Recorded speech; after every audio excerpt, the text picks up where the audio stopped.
నమస్తే welcome to Abhinandan TV ఇప్పుడు headlines చూద్దాం బీఆర్ఎస్ ఎమ్మెల్సీల నిరసన నల్ల కండువాలతో మండలికి పచ్చదనాన్ని కాపాడదాం మొక్కలు నాటుదామని స్థానికులతో కలిసి స్థానిక కార్పొరేటర్ శ్రీవాణి పార్టీ చేసుకుంటూ వ్యూహం రిలీజ్ డేట్ ని ప్రకటించిన రామ్ గోపాల్ వర్మ 3 గెటింగ్ బెటర్ అంటూ గాయంపై అప్డేట్ ఇచ్చిన జడేజా తన తాజా చిత్రం వ్యూహం విడుదలకు లైన్ క్లియర్ అయిందని దర్శకుడు రామ్ గోపాల్ వర్మ తెలిపారు.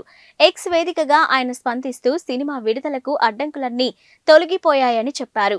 ఈ నెల 23న ఈ చిత్రం థియేటర్లలో విడుదల కాబోతుందని తెలిపారు. ఒక అమ్మాయితో పార్టీ చేసుకుంటున్న ఫోటోలు వీడియోలు షేర్ చేస్తూ ఆయన ఈ విషయాన్ని వెల్లడించారు. హే నారా లోకేష్, చంద్రబాబు, పవన్ కళ్యాణ్ వ్యూహం రిలీజ్ ను మేము సెలబ్రేట్ చేసుకుంటున్నాం. ఫిబ్రవరి 23న సినిమా రిలీజ్ కాబోతుంది. టీడీపీని తాగేయడానికి జనసేనను తినేయడానికి మేము వస్తున్నామని ట్వీట్ చేశాడు. ఇంగ్లాండ్తో స్వదేశంలో జరుగుతున్న 5 టెస్టుల సిరీస్లో భాగంగా ఇప్పటి వరకు జరిగిన 2 టెస్టుల్లో భారత్, ఇంగ్లాండ్ జట్టు చెరో విజయం సాధించి సమవుజ్జీలుగా ఉన్నారు. అయితే చివరి 3 టెస్టుల కోసం భారత్ జట్టును ఎంపిక చేయడానికి ముందు టీమిండియా ఆల్రౌండర్ రవీంద్ర జడేజా తన గాయంపై అప్డేట్ ఇచ్చాడు. తొలి టెస్టులో గాయపడిన జడేజా విశాఖలో జరిగిన 2వ టెస్టుకు దూరమయ్యాడు. చివరి 3 టెస్టులకు జట్టును ఎంపిక చేసేందుకు సెలెక్టర్లు సిద్ధమవుతున్న వేళ జాతీయ క్రికెట్ అకాడమీ నుంచి తన ఫోటోను షేర్ చేస్తూ గెటింగ్ బెటర్ అంటూ గాయంపై అప్డేట్ ఇచ్చాడు జడేజా.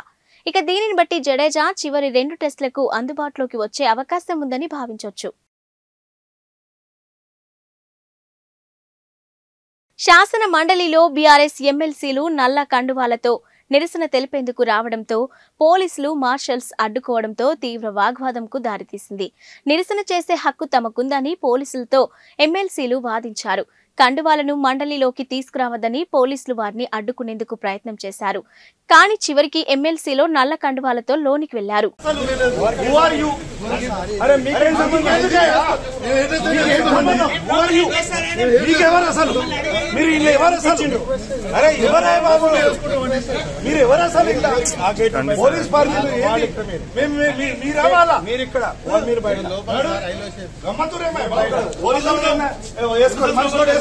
చలో నల్ల కండువాలు వేసుకోరు. కండువాలు వద్దంటే మీకేం సస్పెండ్ చేయండి. మా అక్కయ్య బాబు చెప్పకపోతే మీరెవరు నాకు నచ్చలేదు. నేను షర్ట్ బ్లాక్ ఎవరే బాబు మేము ఇయ్యమే అరెస్ట్ చేస్తే సస్పెండ్ చేస్తే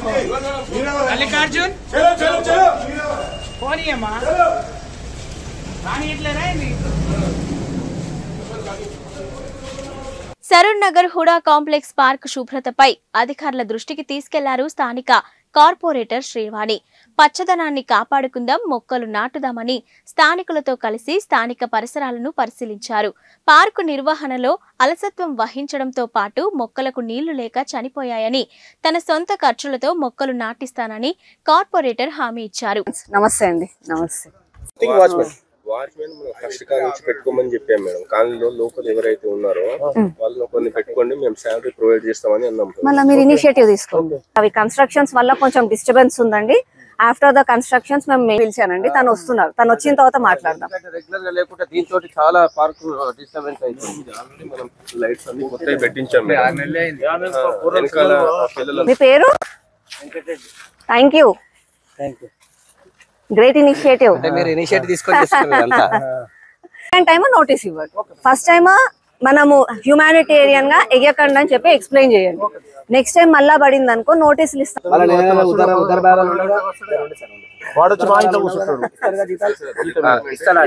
అంతే, అదే అదే అందుకే అడుగుతున్నాం. 11,000 రూపాయలైనా జీతం ఇస్తా అంటుండు. అలా నువ్వు మాటిస్తున్నావు కదా. 12 అన్నాడు. స్లీపింగ్ కి పాయింట్ అదర్ దెన్ పబ్లిక్ చేసే వాళ్ళని నమస్తే సార్. ఫ్రేమ్ అవన్నీ తీసేసి పేపర్ తోటి వాళ్ళు హోమం చేసి దాన్ని చేస్తారనమాట. ఒకవేళ ఎవరైనా వేస్తుంటే వాళ్ళకి కొంచెం సజెషన్ చెప్పండి. నేను అంతకుముందు ఒకసారి చేసిన మళ్ళీ అది రీపోస్ట్ చేయి నరసింహ. ఏమైతుందంటే అంటే I have seen it personally. నేను ఒకసారి అయితే ఇప్పుడు మార్నింగ్ వీళ్ళు లిఫ్ట్ చేసేస్తారు కదా. that SOP will come, this problem will automatically over. నాకు ఇక్కడ గార్బేజ్ ఉండొద్దు, పొద్దున్న లేసి ఆక్సిజన్ కోసం మేము అక్కడ ఎక్సర్సైజ్ చేస్తాము, మీరు ఇక్కడ గార్బేజ్ చేస్తున్నారంటే వాళ్ళు నాకు చెప్పారు, నేను హెల్ప్లెస్ ఉన్నాను madam, you show any other point. But నేను ఇప్పుడు ఫర్ ఎగ్జాంపుల్ ఇక్కడ అని చెప్తాను, వాళ్ళ అబ్జెక్షన్ కి అక్కడే ఒకటి స్తంభం ఉంటదండి పార్క్ గార్బేజ్ పక్కనే, అయితే అది అక్కడ మొత్తం వైర్స్ షాక్ వస్తున్నాయి, మీరు ఒకసారి అది పవర్ ఆపేస్తే జిహెచ్ఎంసీ వాళ్ళు క్లీన్ చేసుకుంటారు దాన్ని. బీఆర్ఎస్ ఎమ్మెల్యేలు హైదర్గూడ ఎమ్మెల్యే క్వార్టర్స్ నుంచి ఆటోలో చెలో అసెంబ్లీ ఉద్రిక్తతకు దారితీసింది. ఇక అసెంబ్లీ వద్ద కుత్బుల్లాపూర్ ఎమ్మెల్యే వివేకానంద గౌడ్ పోలీసులతో ఘర్షణ. ఇక తన వాహనాన్ని పోలీసులు లోపలికి అనుమతించకపోవడంతో ఆగ్రహానికి గురైన ఎమ్మెల్యే సైఫాబాద్ ఏసీపీ సంజయ్ ని యూజ్లెస్ ఫెలో అంటూ దుర్భాషలాడాడు. అక్కడితో ఆగకుండా సహనం కోల్పోయిన ఎమ్మెల్యే కారు అద్దంపై కర్రతో దాడి చేశాడు.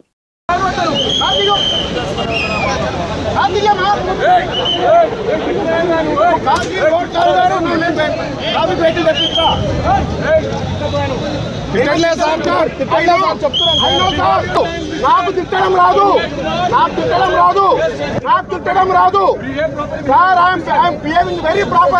పెద్దపల్లి జిల్లా రామగుండం సింగరేణి సంస్థలో బొగ్గు వెలికితీతలో భాగంగా నిత్యం బ్లాస్టింగ్ జరుగుతూ ఉంటాయి. ఈ బ్లాస్టింగ్ అధిక మోతాదును పరిశీలించేందుకు డీజీఎంఎస్ డిప్యూటీ డైరెక్టర్ వెంకన్న బృందం ఈ రోజు పరిశీలించారు.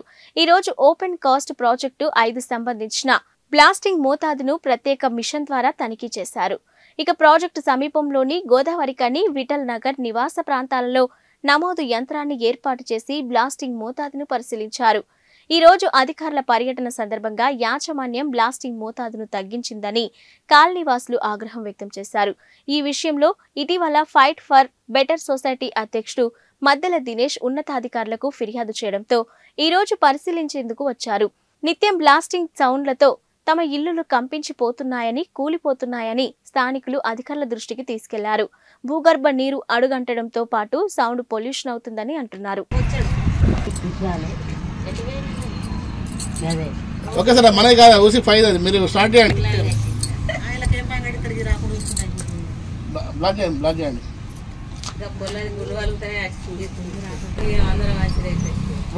బ్లాక్ ఓబీ బ్లాక్ అయిందా?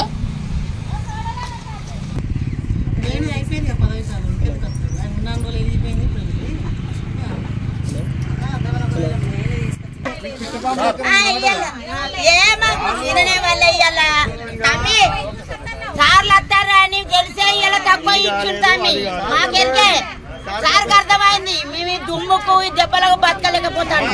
ఈ వారం రాదు, ఈ వారం రాదు, ఈ వారం రాదు. నేను హామీ ఇస్తాను కదా, ఈ వారం కూడా రాదు. నేను చెప్తాను, ఈ వారం రాని ఇదే అధికారులను మేము చెప్పమని, అదే అధికారులను మేము ఎందుకు మీకు ఫిర్యాదు చేస్తాం సార్? ఈ బ్లాస్టింగ్ అయినా మా ఇల్లు ఎందుకు కూలుతాయి? దీనికి గిలాస పెన్ను కూడా ఉద్యోగాలు మా ఇండ్లు కూలినాయి, వీధిన పడ్డం, ఉండడానికి ఏం లేదు. మా పరిస్థితి ఏందని మా గోడు వెళ్ళబోతున్న నేషనల్ మెంబర్ రాములు సార్ అత్తే కూడా నేను కలిసిన. ఇప్పుడు అప్పుడు ఇచ్చిన మాట నిలబడి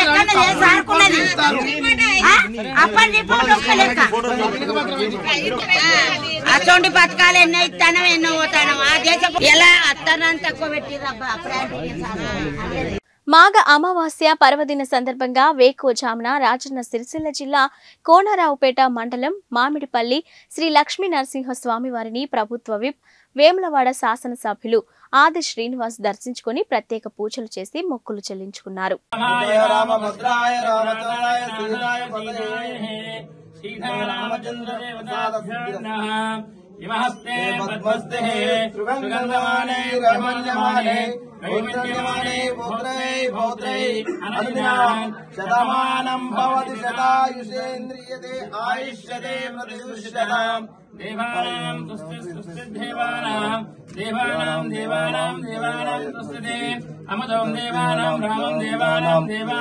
బీఆర్ఎస్ చేసిన సంక్షేమాన్ని ప్రజలు నమ్మితే మీకెందుకు పట్టం కట్టలేదని ఎమ్మెల్యే వేముల వీరేశం ప్రశ్నించారు.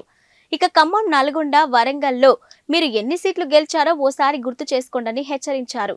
మీ అహంకారమే మిమ్మల్ని అధికారం నుండి దూరం చేసిందని అసెంబ్లీ వేదికగా కడిగి పారేశారు. సంక్షేమానికి మేమే ఉదాహరణ, సంక్షేమానికి మేమే పెద్దపీట, సంక్షేమం అంటేనే మేమంటేనే సంక్షేమం అని చెప్పేసి మాట్లాడుతున్నారు అధ్యక్ష. నిజంగా మీ సంక్షేమాన్ని ప్రజలు విశ్వసిస్తే, మీ సంక్షేమాన్ని ప్రజలు నమ్మితే, మీరు చేస్తున్నటువంటి సంక్షేమాన్ని ప్రజలు 100% గుర్తిస్తే ఎందుకు ఖమ్మంలో 1 సీటుకు పరిమితమయ్యారు, ఎందుకు నల్గొండలో 1 సీటుకు పరిమితమయ్యారు, ఎందుకు వరంగల్లో 1 సీటుకు 2 సీట్లకు పరిమితమయ్యారు, ఎందుకు మహబూబ్నగర్లో 1-2 సీట్లకు పరిమితమయ్యారు, ఎందుకు మిమ్మల్ని ప్రజలు విశ్వసించలేదు? ఇప్పటికైనా గుణపాఠం తీసుకోండి, అహంకారాన్ని తగ్గించుకొని రియలైజ్ కండి, ప్రజలు క్షమిస్తారని చెప్పేసి ఈ సందర్భంగా నేను గుర్తు చేస్తా ఉన్నాను. శ్రీ సత్యసాయి జిల్లా కదిరి పట్టణం పీవీఆర్ ఫంక్షన్ హాల్లో వైఎస్ఆర్ ఆసరా 4వ విడత కార్యక్రమం నిర్వహించారు. ముఖ్య అతిథిగా వైఎస్ఆర్ ఎమ్మెల్యే అభ్యర్థి బిఎస్ మక్బుల్ పాల్గొన్నారు. మొదట ముఖ్యమంత్రి వైఎస్ జగన్మోహన్ రెడ్డి ఫోటోకి పాలాభిషేకం చేసిన ఎమ్మెల్యే అభ్యర్థి మక్బుల్ 4వ విడతగాను 9,404 మంది డ్వాక్రా మహిళలకు గాను 5,91,00,000 చెక్కును మహిళలకు అందజేసిన బిఎస్ మక్బుల్. ఇక మున్సిపల్ చైర్పర్సన్ నజీమున్నీసా ఈ కార్యక్రమంలో గైర్హాజరైన ప్రస్తుత ఎమ్మెల్యే పివి సిద్ధార్థారెడ్డి అసెంబ్లీ సమావేశాలలో పాల్గొనడానికి వెళ్లారు. ఈ కార్యక్రమంలో సిఈసి సభ్యులు పూల శ్రీనివాసరెడ్డి, మాజీ మంత్రి షాకిర్, నాయకులు వజ్రభాస్కర్ రెడ్డి, కౌన్సిలర్లు, మున్సిపల్ అధికారులు, డ్వాక్రా సంఘాల మహిళలు పెద్ద ఎత్తున పాల్గొన్నారు.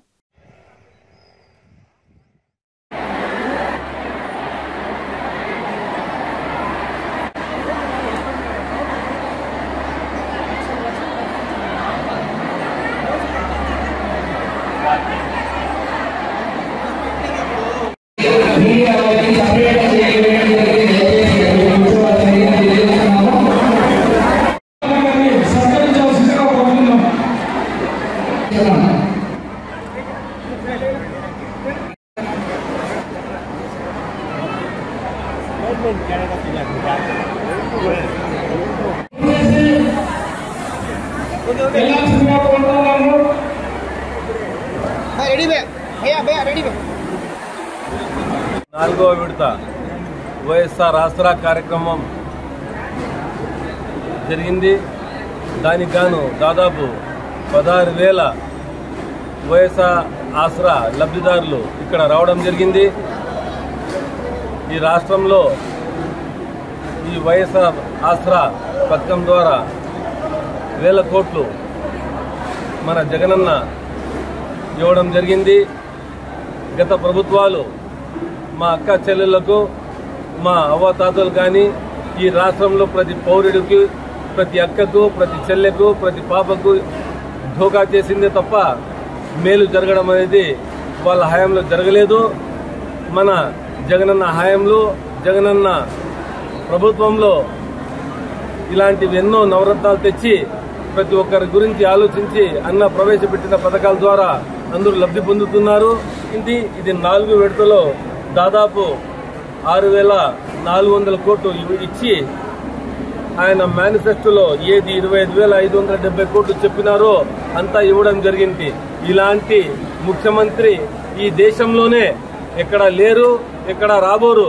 కాబట్టి వచ్చే ఎన్నికల్లో మన అక్క చెల్లెలు గాని, ఈ రాష్ట్రంలో ఉండే ప్రతి ఓటరు, ప్రతి అక్క చెల్లె, ప్రతి అవ్వ తాత జగనన్నని మళ్లీ గెలిపించుకుని ఆయన్ని ముఖ్యమంత్రి పీఠం మీద 2వసారి కూర్చోబెట్టాలని, ఫ్యాన్ గుర్తుకే ఓటు వేసి నన్ను అసెంబ్లీకి, మన శాంత అక్క గారికి పార్లమెంట్ పంపాలని ప్రతి ఒక్కరికి నేను హృదయపూర్వకంగా కోరుకుంటున్నాను. శ్రీ సీతారామచంద్రస్వామి దేవాలయం సిద్దిపేట జిల్లా దుబ్బాక నియోజకవర్గం మిరుదొడ్డి మండల కేంద్రంలోని మిరుదొడ్డి అల్వాల వాగు గ్రామం మధ్యలో నుండి వాగు మధ్యలో వెలిసినటువంటి రాములవారి దేవస్థానానికి జిల్లాల నుంచి వివిధ గ్రామ ప్రజలకు దర్శనం ఇయ్యడానికి బయలుదేరిన శ్రీరామచంద్రస్వామి పల్లకి సేవకు బయలుదేరారు.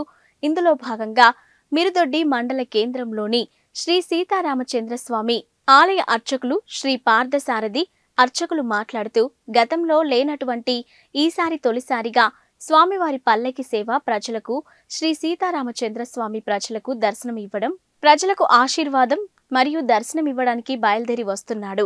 మాఘ అమావాస్య పురస్కరించుకొని చుట్టుముడుతో ప్రజలందరూ స్వామివారిని దర్శించుకొని అందరూ స్వామివారి కృపకు పాత్రులు కావాలని కోరుకున్నారు.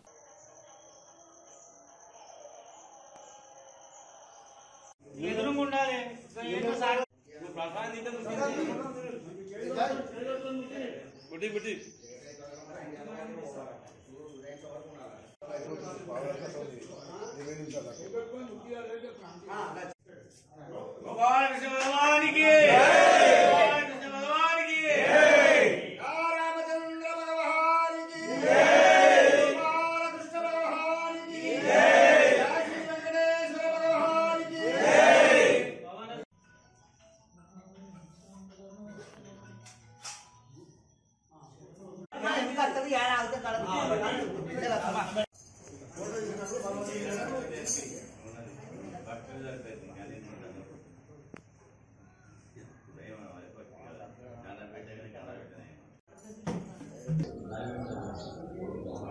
శ్రీమన్నారాయణ.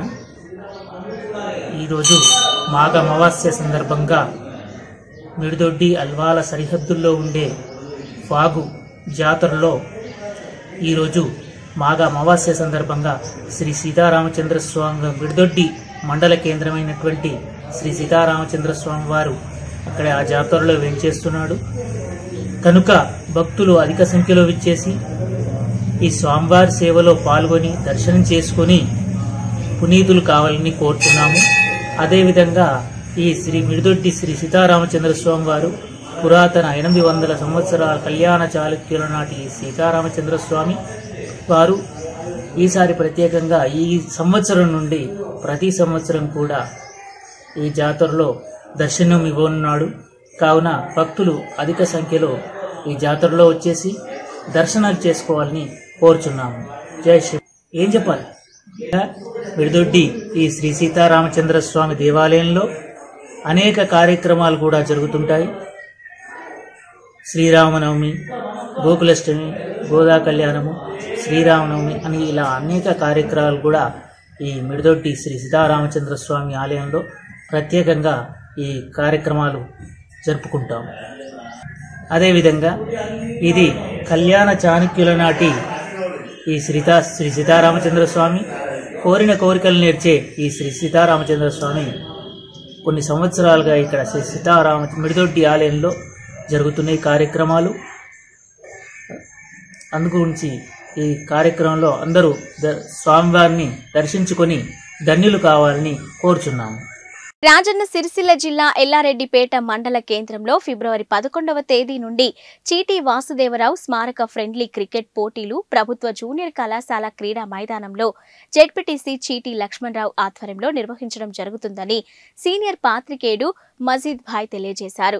ఈ పోటీలలో ప్రభుత్వ ఉద్యోగులు, ప్రజాప్రతినిధులు, పాత్రికేయులు, పోలీసులు అన్ని శాఖల ప్రభుత్వ ఉద్యోగులు ఆడడానికి అర్హులని తెలియజేశారు. 11వ తేదీ ఆదివారం ఉదయం 9 గంటలకు ప్రభుత్వ జూనియర్ కళాశాల క్రీడా మైదానంలో ఈ పోటీలు ప్రారంభమవుతాయని తెలియజేశారు. ఫ్రెండ్లీ క్రికెట్ పోటీలలో గెలుపొందిన మొదటి జట్టుకు 5,000 రూపాయల నగదుతో పాటు షీల్డ్, ఇక రెండవ జట్టుకు 3,000 రూపాయల నగదుతో పాటు షీల్డ్ అందజేయడం జరుగుతుందని తెలియజేశారు. తండ్రి గారైన వాసుదేవరావు గారి స్మారకార్థం క్రికెట్ పోటీలు నిర్వహించడం జరుగుతుంది. ఈ క్రికెట్ పోటీలను ప్రభుత్వ మరియు పాత్రికేయులు, ఉద్యోగులు, ప్రజాప్రతినిధులు, మాజీ తాజా ప్రజాప్రతినిధులు అందరూ ఆడడానికి దీనికి అర్హులు. ఈ పోటీలు ఉదయం 9 గంటలకు ప్రారంభమవుతాయి. శనివారం రోజు సాయంత్రం వరకు మీ టీం సభ్యుల పేర్లను నమోదు చేసుకోగలరు. అదేవిధంగా ఈ టీంలో గెలిచిన వారికి 5,000 రూపాయలు పారితోషికం మరియు కప్పు ఇవ్వబడుతుంది. అదేవిధంగా రన్నరప్కు 3,000 రూపాయలు మరియు cup, best batsmen, best series and bowler అందరికి కూడా కప్పులు ఇవ్వబడతాయి. ఈ కార్యక్రమం ఎందుకు నిర్వహించడం జరుగుతుందంటే ప్రభుత్వ ఉద్యోగులు కానీ, ప్రజాప్రతినిధులు కానీ, లేకుంటే రిపోర్టర్సు, పోలీసులు అందరూ చాలా మానసిక ఒత్తిడికి లోనై ఉంటారు. ప్రతిరోజు నిత్యం పనులలో బిజీ ఉంటారు. కాబట్టి ఏదో ఒక ఫ్రెండ్లీ మ్యాచ్గా నిర్వహించడం వలన కొంచెం మానసిక ఉల్లాసం కలుగుతుందనే ఉద్దేశంతో ఈ కార్యక్రమాన్ని చేపట్టడం జరుగుతుంది. ఈ క్రికెట్ పోటీలలో అందరూ హాజరై తప్పకుండా తమ పేర్లను నమోదు చేసుకోండి. ఇప్పటి వరకు 4 టీంలు నమోదు అవ్వడం జరిగింది. ఈ 4 టీంలే కాకుండా ఇంకా చాలామంది రావడానికి, పేర్లు ఇవ్వడానికి సిద్ధంగా ఉన్నారు. కాబట్టి ఎవరెవరైతే ఉన్నారో వాళ్ళు తొందరగా ఇస్తే శనివారం రోజు సాయంత్రం మనము డ్రా తీద్దాం. డ్రా తీసిన తర్వాత ఉదయం 9 గంటలకు ఆదివారం ప్రారంభమవుతాయి. ఎక్కువ టీంలు వస్తే మాత్రం ఫైనల్ మరియు సెమీఫైనల్ నెక్స్ట్ హాలిడే రోజు నిర్వహించడం జరుగుతుంది. అందుగురించి మన జెడ్పీటీసీ గారు ఎంతో మంచి ఆలోచనతో మన ప్రభుత్వ ఉద్యోగుల కోసం, ప్రజాప్రతినిధుల కోసం, పాత్రికేయుల కోసం, అందరి కోసం ఈ నిర్ణయాన్ని తీసుకోవడం మనం అందరం అభినందించవలసిన అవసరం ఉంది. కాబట్టి ఈ కార్యక్రమాన్ని విజయవంతం చేద్దామని కోరుకుంటున్నాం. బాబు షూరిటీ భవిష్యత్కు గ్యారంటీ మండల టీడీపీ అధ్యక్షులు కత్తిరి శ్రీకాకుళం జిల్లా సారవకోట మండలం వైసీపీ పాలనలో అన్ని వర్గాల ప్రజలు తీవ్రంగా నష్టపోయారని, కొంతమంది వైకాపా నాయకులు తప్ప వైకాపా కార్యకర్తలు మరియు నాయకులు కూడా తీవ్ర అసంతృప్తితో రగిలిపోతున్నారని, రాబోయేది టీడీపీ జనసేన ప్రభుత్వమేనని సావరకోట మండల టీడీపీ అధ్యక్షుడు కత్తిరి వెంకటరమణ అన్నారు. నరసన్నపేట టీడీపీ ఇన్ఛార్జ్ మాజీ శాసనసభ్యులు శ్రీ బగ్గు రమణమూర్తి గారి ఆదేశాల మేరకు క్లస్టర్ 7 జమాచక్రం యూనిట్ పరిధిలోని కిడిమి పంచాయతీ కిడిమి సవరపేట గ్రామాల్లో బాబు షూరిటీ భవిష్యత్కు గ్యారంటీ చేపట్టారు. ఈ సందర్భంగా బాబు షూరిటీ భవిష్యత్కు గ్యారంటీ ద్వారా లబ్ధి పొందే సంక్షేమ కార్యక్రమాలను ప్రతి ఇంటికెళ్లి వివరించడం జరిగింది. నరసన్నపేట మాజీ శాసనసభ్యులు, ప్రస్తుతం తెలుగుదేశం పార్టీ ఇన్ఛార్జ్ శ్రీ బొగ్గు రమణమూర్తి గారి ఆదేశాల మేరకు ఈరోజు కిడిమి పంచాయతీలో కిడిమి మరియు సవరపేట గ్రామాల్లో బాబు షూరిటీ భవిష్యత్ గ్యారంటీ కార్యక్రమాన్ని స్థానిక నాయకుల ఆధ్వర్యంలో నిర్వహించడం జరిగింది. బోట్ యాప్ ద్వారా సంబంధిత కుటుంబాల యొక్క ఏ అర్హత ఉందో సంక్షేమ పథకాలకు ఆన్లైన్ చేయడం జరుగుతుంది.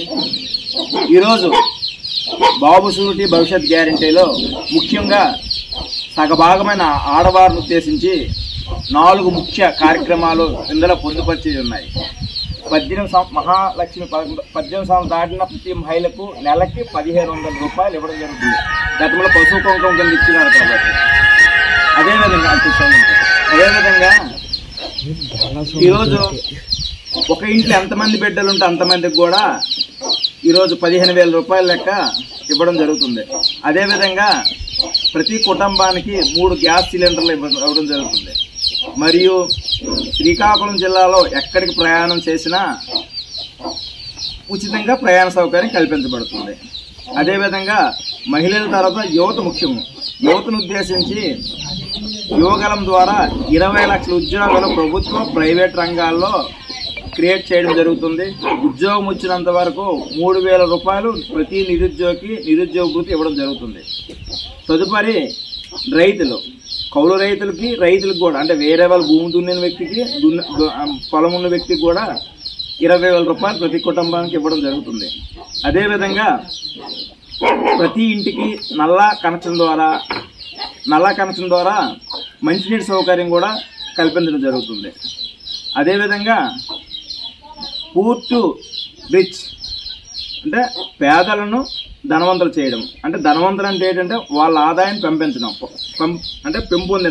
ఎలా పెంపొందిస్తాము? వాళ్ళ ఇంట్లో చదువుకున్న నిరుద్యోగులు ఉంటే వాళ్ళకి ఉద్యోగం కల్పించడము, లేదా పొలాలు ఉంటే నీటి సౌకర్యం కల్పించడము, లేదా ఉపాధి కల్పించడము, లేదా సెల్ఫ్ ఎంప్లాయ్మెంట్ లోన్లు కల్పించడము, ఇలా చేయడం జరుగుతుంది. గతంలో బొగ్గు రమణమూర్తి నాయకత్వంలో కేవలము సీతంపేట ఏరియాలకు మాత్రమే 50 సంవత్సరాల పెన్షన్ పీటీటీ అంటారు అనమాట.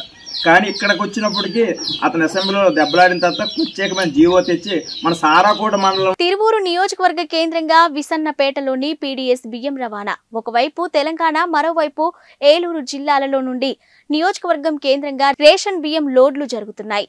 ఇక అధికారులు కొసరు దాడులు మాత్రమే చేస్తున్నారని, అసలు ఎంత వెళ్తుంది ప్రశ్నార్థకంగానే ఉంది. ఇక దళారులు తమ పరిధిలోని కొత్తవారు రాకుండా ఉండాలని కారణాలతో సమాచారం ఇచ్చి అధికారులు పట్టుకునే విధంగా చేస్తున్నారని ఆరోపణలు చేస్తున్నారు. ఇక ఉన్నతాధికారులైన అసలు విషయంపై ఆరా తీసి పేదలకు చెందిన రేషన్ బియ్యం పేదలకు అందే విధంగా చర్యలు చేపట్టాలని గ్రామస్తులు కోరుతున్నారు. విసన్నపేట మండల నర్సాపురం శివార్లోని ఎన్ఎస్పి కైనాల్ పై అక్రమంగా తరలిస్తున్న పీడీఎస్ బియ్యం 95 క్వింటాళ్లు పట్టుకున్న జిల్లా పౌర సరఫరాల అధికారులు.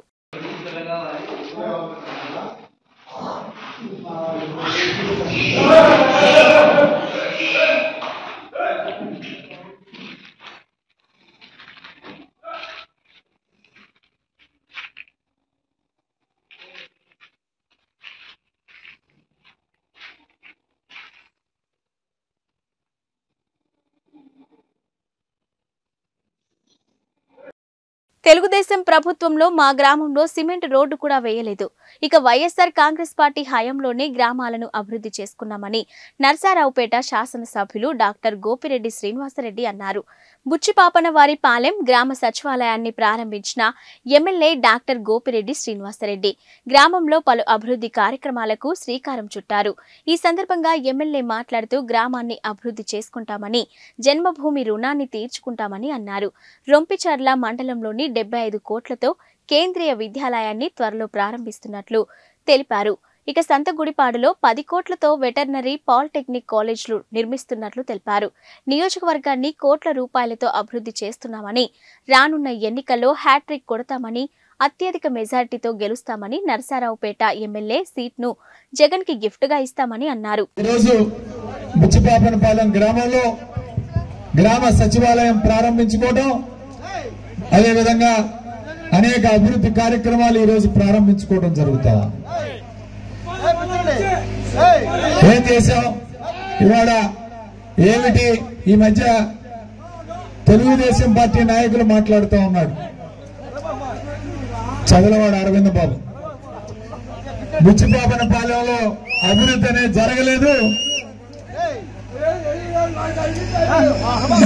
బుచ్చిపాపనపాలెం గ్రామంలో అభివృద్ధి జరగలేదు, ఆయన ఏమీ చేయలేదని చెప్పి ఈ మధ్య మీడియాలో మాట్లాడుతూ ఉన్నాడు.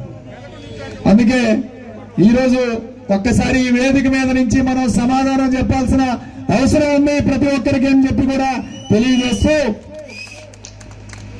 ఈ గ్రామంలో ఏం చేశామనేది కూడా ఒక్కసారి ఆలోచన చేయాలి ప్రతి ఒక్కరు. ముఖ్యంగా ఈరోజు సచివాలయ బిల్డింగ్ ఏర్పాటు చేసుకున్నాం సుమారు 43 లక్షల రూపాయల వ్యయంతో. ఈ స్థలం అంతా కూడా ఎరిగడ్డు వాములు, అదేవిధంగా కష్టాలు అన్ని ఉంటే పెద్దలందరితో కూడా మాట్లాడించి మా గ్రామస్తులందరం కూడా ఒక అభిప్రాయం తీసుకొచ్చి దాదాపు ఎకరం స్థలాన్ని ఇక్కడంతా కూడా గవర్నమెంట్కి హ్యాండ్ ఓవర్ చేపించి ఇక్కడ మనం ఖచ్చితంగా సచివాలయ బిల్డింగు, రైతు భరోసా కేంద్రం, అదేవిధంగా ఇప్పుడు ధాన్యం నిల్వ చేసుకోవడానికి రైతులకి గోడౌన్ ఏర్పాటు చేశాం. దాదాపు 7,000 బస్తాలు పట్టే గోడౌన్. మా గ్రామం అంతా కూడా ముఖ్యంగా ధాన్యం పండించే గ్రామం. ఎక్కువగా ధాన్యం స్టోర్ చేసుకుని నిల్వ చేసుకోవడానికి ఎక్కడ కూడా స్థలం లేక ఎమ్మటే పొలం నుంచి పొలంలో అమ్మేసే కార్యక్రమం చేస్తూ ఉన్నారు. ఈరోజు అలాంటి కార్యక్రమం జరగకుండా ఈ గ్రామంలో ఖచ్చితంగా గోడౌన్ ఏర్పాటు చేపించి దాదాపు 40 లక్షల రూపాయలు ఎంతో గోడౌన్ ఏర్పాటు చేసే కార్యక్రమం చేశాం. సచివాలయం బిల్డింగ్ దాదాపు 43 లక్షలు, రైతు భరోసా కేంద్రం ఏర్పాటు చేశాం. విలేజ్ హెల్త్ క్లినిక్ ఊరు దగ్గరలో సెంటర్లో ఏర్పాటు చేయడం జరిగింది. దానికి సుమారు 21 లక్షల రూపాయలు ఎంతో మరి ఆరోగ్య కేంద్రం ఏర్పాటు చేయడం. అంతేకాదు ఈ గ్రామంలో మొట్టమొదటి సబ్ స్టేషన్ దాదాపు 2,20 లక్షల రూపాయలు ఎంతో ఈ గ్రామంలో సబ్ స్టేషన్ ఏర్పాటు చేపించాం. 11 kV సబ్ స్టేషన్.